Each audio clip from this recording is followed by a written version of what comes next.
A very good afternoon to you all. This is the Ambassador. With me, your Ambassador, Jennifer Macau. Now let us start with the SCO Summit at the Shanghai Cooperation Organization SCO Summit in Kazakhstan.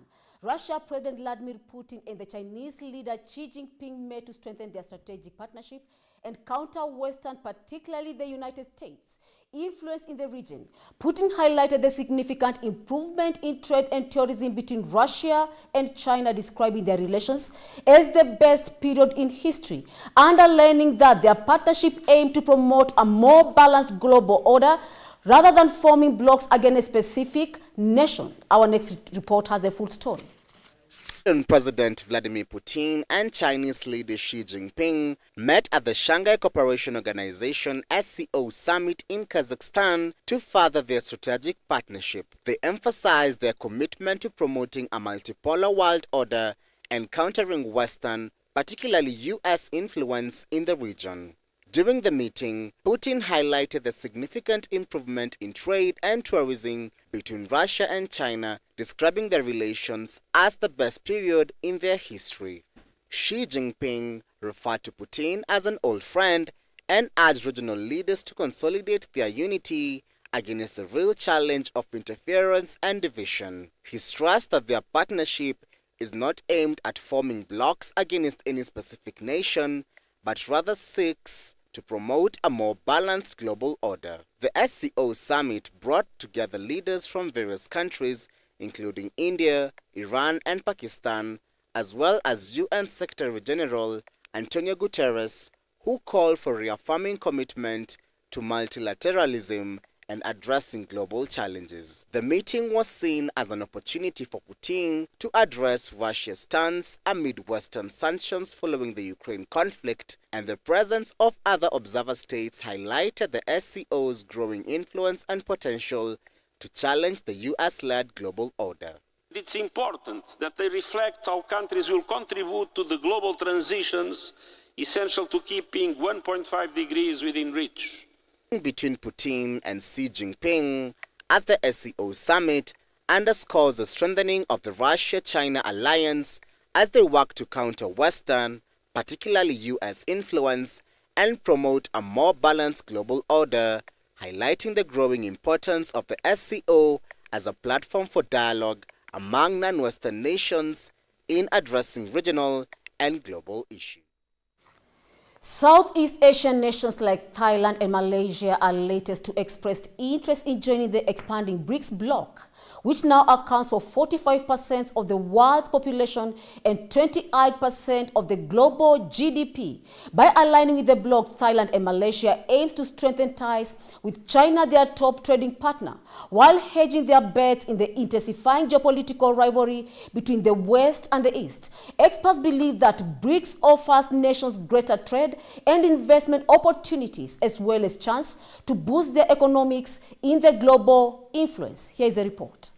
Southeast Asian countries like Thailand and Malaysia are lining up to join the BRICS bloc of emerging economies. They see BRICS membership as a way to open up trade and investment opportunities. The expanded BRICS group now accounts for 45% of the world's population and 28% of global GDP.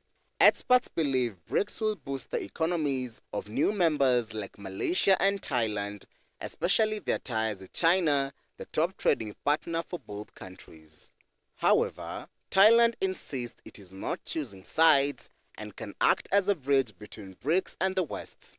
Other Southeast Asian nations may follow suit, but Indonesia has decided against BRICS membership for now. As the West and China vie for influence, these nations are hedging their bets by engaging both sides, seeing BRICS as an alternative to the US-led global order that can enhance their economic and geopolitical clout.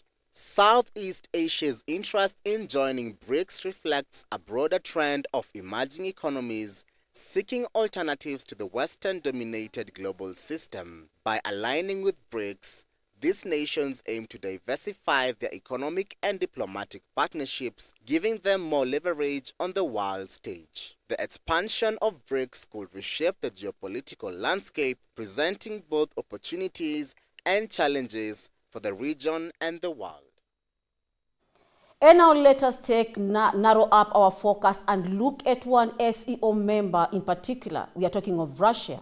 The Russian economy was given a stamp of approval by none other than the World Bank. I'm not joking, I'm talking about Russia. The country embroiled in a seemingly endless war. The country is languishing under the countless sanctions. That very same Russia is beating all economic expectations. So much so, that is how once again a high-income country. This is according to the latest World Bank data. It is clearly showing that Russia is on the rise. You know, the last time Russia had a high-income economy? It was back in 2014, the year that it invaded Ukraine's Crimea. That is the year when the West started putting sanctions on Russia and Moscow felt the brunt. They felt it for a while, but over the last decade, Russia has adapted. It has found ways to bypass the constant sanctions, and now it is back to be one of the biggest and the richest nations in the world. So how did it exactly reach this point? How did Russia make this happen? First, let us look at what the World Bank is saying. It's a list of high-income nations depends on one of the factors, and that is the gross national income, or the GNI, which is the GDP, but likely the key difference between the domestic and the national. We are talking of the GDP and GNI. GDP measures the economic growth within a country's border. In a contrast to GNI, also countries in the income that is sent from overseas, like remittances or money that a business makes overseas, GNI adds to that. And that's the simplest way to differentiate between the GDP and the GNI. So the World Bank says Russia's GNI has been rising, and in 2023, it entered the high income bracket. How did this happen? It crossed 14. Over $1,000 per capita. So how did Moscow manage this in the middle of a war? Well, the country has transformed itself. How did it transform itself? It is now relying on wartime economy. The demand for weapons and military services is fueling economic growth. Think about Russia's soldiers, the one thing that is at the front lines.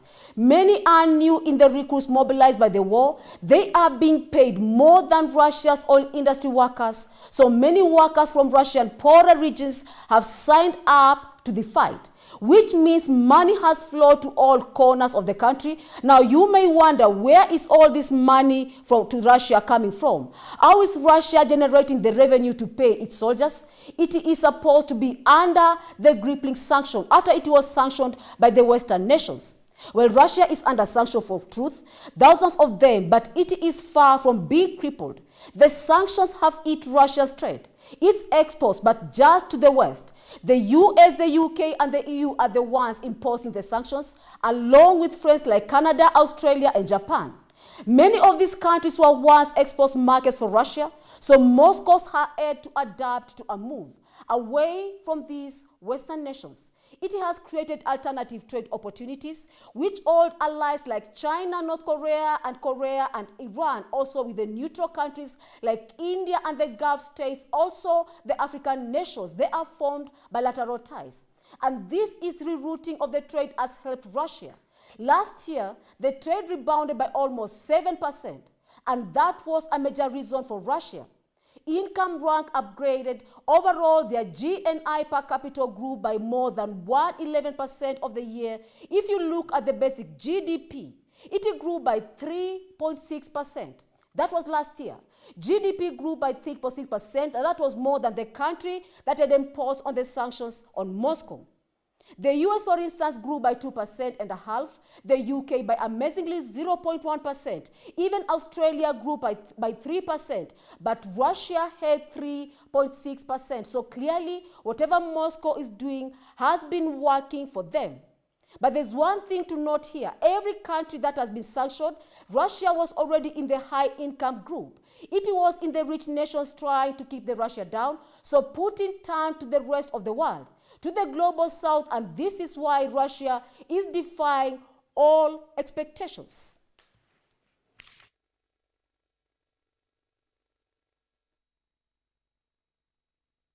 Let us look on the UK elections as the Labour Party has clinched resounding trump in the UK general election, securing commanding majority parliament. The parliament composed to claim 410 seats. It left Prime Minister Rishi Sunak and the Conservative Party conceding defeat in what marked their worst electoral performance in history. Keir Starmer, said to lead the nation, is next in Prime Minister, vowed to usher in an era of trust and national renewal as the country looks ahead to a transformative period under the centre-left leadership. Here is a full report. The Labour Party, under the leadership of Keir Starmer, has secured a victory in the UK general election, paving the way for Starmer to become Britain's next Prime Minister. The election results declared by the Press Association indicate that Labour is set to capture a commanding 410 seats out of 650 in Parliament, giving them a majority of 170 seats. Prime Minister Rishi Sunak, while conceding defeat, acknowledged the historic nature of the Conservative Party's loss, which is forecasted to secure only 131 seats, marking their worst electoral performance in history. This outcome ends 14 years of Conservative-led governments marked by turmoil, Brexit negotiations and internal strife. Meanwhile, Nigel Farage's Reform Party made significant strides by winning its first ever seat in Parliament, positioning itself as a disruptive force in British politics. Formerly known as the Brexit Party, Reform capitalized on issues like immigration, where it criticized the Conservative government's failures to fulfill promises on border control. Analysts anticipate that Farage's success could herald a new era of political dynamics in Westminster, with Reform potentially becoming a vocal opposition force. The Conservative Party faces a period of introspection and re-evaluation following its electoral setback. As Keir Starmer prepares to assume office, the UK braces for a new chapter under Labour leadership, characterized by promises of political renewal and revived approach to governance. Andrea Di Domenico, head of the UN Office for Coordination of Humanitarian Affairs, OCHA, in the occupied Palestinian territory, reported that estimated 9 out of 10 people in Gaza have been internally displaced at least once, and up to 10 times since October 2023. The recent evacuation ordered by Israeli Khan Yunis has affected a third of the enclave, further exacerbating the crisis in Gaza. Here is the more report. Gaza Strip is experiencing a humanitarian crisis as a result of Israel-Hamas war. The crisis includes both an impending famine and healthcare collapse. Without the basics, that is food, water, medical care, and shelter, people are enduring unimaginable suffering. At the moment, we estimate that 9 of every 10 people in Gaza Strip have been internally displaced at least once, if not up to 10 times, unfortunately, since October. Continued disruption to aid delivery threaten to undermine the life-saving support that has become so crucial for the survival of people in Gaza.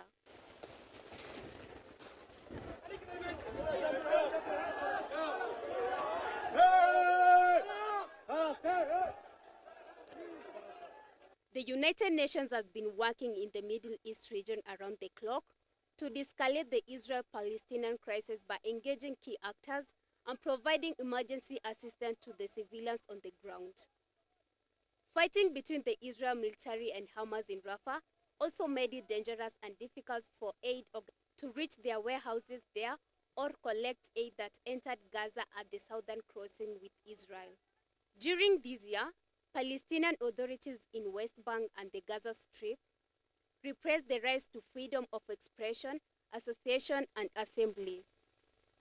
Torture and other ill treatment were reported in Palestinian detention centers. As of today, there are military presence that is blocking movements and impeding movements for the civilians, and frequently, unfortunately, also obstructing our ability to move. Even as Gaza reels under violence and food insecurity, the international community must not lose sight of its recovery and reconstruction. The Security Council had today as it met to consider the Palestinian question and the implementation of a recently adopted resolution. Police in Uttar Pradesh have arrested 6 aides of preacher Suraj Pal Singh, also known as Bole Baba, over a deadly stampede in the religious event that killed at least 121 people. The 4 men and 2 women were involved in a crowd management and fundraising for the gathering in Pulrai Mughal Gari, where 250,000 people showed up despite permission for only 80,000 people. Baba himself has not been spotted since the stampede and is believed to be holed up in a nearby monastery, which is currently surrounded by police, through his lawyer claiming he was cooperating and he said he was not to blame. It is worth noting that deadly stampedes at religious events are common in India due to the overcrowding, as the bodies of the current victims, mostly women and children, are now being returned to their families. International news brings us to our very first break. We have more lined up for you shortly. After the break, topics you can't afford to miss. Stay tuned with us. Beduru Kenya ukiwa na depression ni kupenda kwako. If you are in Kenya, you get a depression, ni kutaka tu kwako. Sasa Uhuru Park, tutaiba Simba ama? Niulize. By the way, kuna Simba inibebwa. It can affect you and it can affect the community too. So when you hear mental health, just the mental well-being of a person.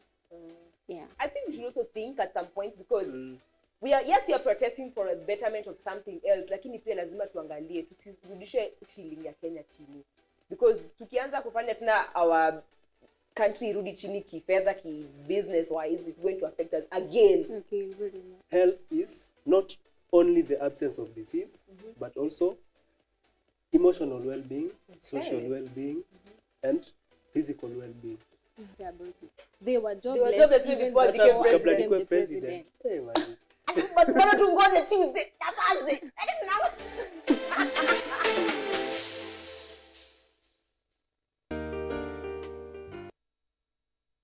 Welcome back. You are still watching The Ambassador GBS Global, and we are glad to have you join us today. Moving on to the U.S. matters, President Joe Biden is facing a growing pressure from within the Democratic Party to withdraw from the 2024 presidential race following his poor debate performance against former President Donald Trump. Biden, who is now 81 years, currently struggled to articulate his points and counter Trump effectively during a 90-minute debate, raising concerns about his stamina and mental acuity. Biden has repeatedly stated he will not step down from the United States presidential elections, despite the growing calls for him to do so. Here's the full report. Met for more than an hour at the White House on Wednesday night, in person and virtually, with more than 20 Democratic governors who afterward described the conversation as candid, but they say they were standing behind Biden, despite being concerned about a Trump victory in November. The octogenarian is absolutely not pulling out of the presidential race. His spokeswoman stated on Wednesday. President Biden considering stepping down? Absolutely not. And you heard, I believe, directly from the campaign as well. The president is clear-eyed, and he is staying in the race. I don't have anything else beyond that. He's staying in the race. That is what the president is promised to do. That is what he wants to continue to work on, the successes that he's had. His record is unprecedented record, and that is what the president is focused on, continuing to deliver for the American people. 3.5 years of delivering for us, going through what we've all been through. None of us are denying. Thursday night was a bad performance. It was a bad hit, if you will, on that. But it doesn't impact what I believe. He's delivering. Last August, the Associated Press NOC poll found that 3/4 of U.S. adults said the Biden was too old to effectively serve another 4-year term as president. The concern is only growing. I am feeling panicked. Certainly, laying in my bed at night, overcome with fear. I do not think that Joe Biden is the best person to be running in this election. I don't know who that person is, but I don't feel confident in Joe Biden's ability to win this election, and that makes me very afraid. Despite such reassuring sentiment, a major Democratic donor Netflix co-founder leader Hastings also called on President to exit the race, saying Biden needs to step aside to allow a vigorous Democratic leader to beat Trump and keep us safe and prosperous. And even as other Democratic allies have remained quiet since Thursday's debate, there's a growing private frustration about the Biden campaign response to his disastrous debate performance at a crucial moment in the campaign, particularly in Biden waiting several days to direct damage control with the senior members of his own party. In response to the escalating gang violence, the UN has deployed Kenyan police as part of the multinational security support mission in Haiti. The Kenyan officers, equipped with body armor and weapons, have begun patrolling in the streets of Port-au-Prince, while Prime Minister Conil underlined the urgent need to curb the violence perpetrated by armed criminal gangs, which control around 80% of the capital. Prime Minister Gary Conil expressed gratitude for the international assistance in addressing the security crisis, which acts as a gateway to bringing hope to the Caribbean nation. Our next report tells the story. Tunisia's President Kais Saied has announced that the next presidential election will be held on October 6th, setting the stage for a critical moment in the country's disorderly political landscape. The decision comes as Saied approaches the end of his first term amidst a backdrop of economic crisis and growing concerns over democratic freedoms. The president's actions of the past year included rewriting the constitution to enhance its authority and imprisoning scores of political opponents and critics.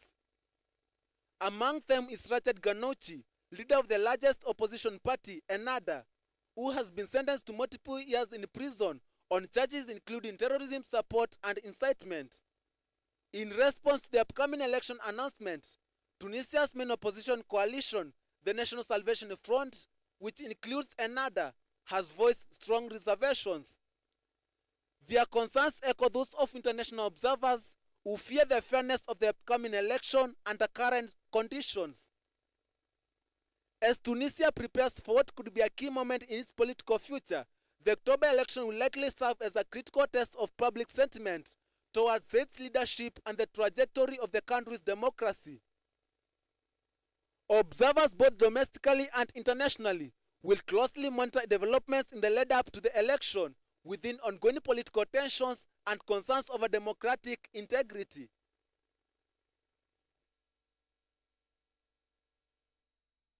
Thousands of Jamaicans have been left with nothing after Hurricane Beryl ripped off roofs in Jamaica, jumbled fishing boats, and Barbados, destroying 95% of homes on a pair of islands in St. Vincent and Grenadines, before rambling towards Cayman Islands, taking Mexico's Caribbean coast, leaving at least 7 dead in the wake of the storm.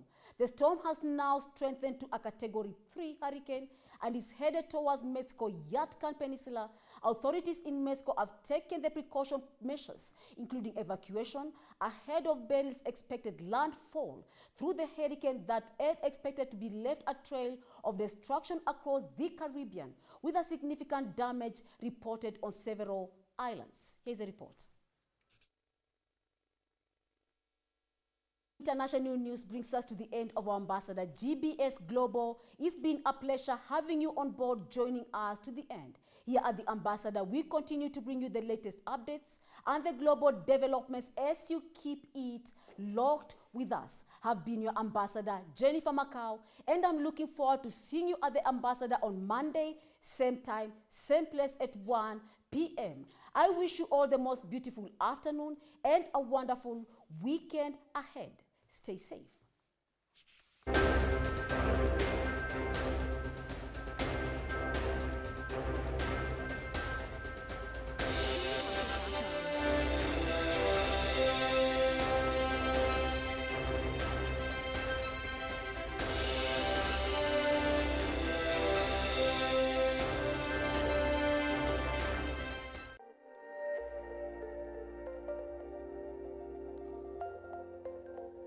Everywhere, GBS.